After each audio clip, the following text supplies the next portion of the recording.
Alright, welcome to Unit 5. This lesson we're going to be talking about major scales. Major scales are something that you've probably heard many times before, sound like this.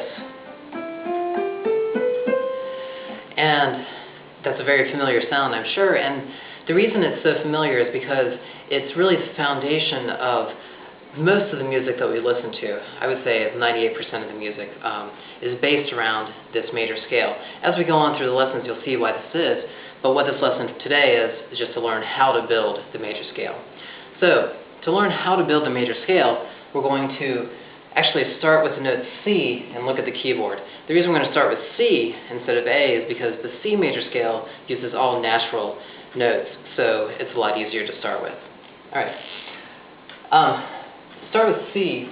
Simply, you're just going to look at the white key starting at C and go all the way up to the next C. A major scale is always going to have 7 different notes, but it's going to be 8 notes total because you're going to end on the same note that you start with. Now, the pattern here is very important. So, let's look at between C and D, you know that that's a whole step. Between D and E, that's also a whole step.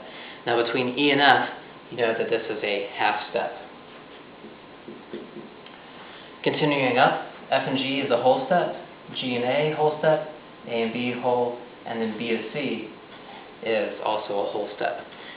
This is the pattern for the major scale. Whole, whole, half, whole, whole, whole, half. You're going to want to memorize that because it becomes very important as you start getting into some of the harder major scale. But if we just play these exact notes, then you'll hear that they create that very familiar sound of the major scale.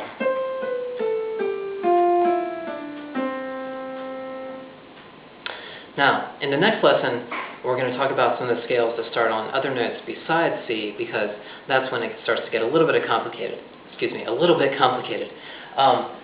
But it's going to be very important to know this pattern. So memorize this pattern, and I'll see you in the next lesson.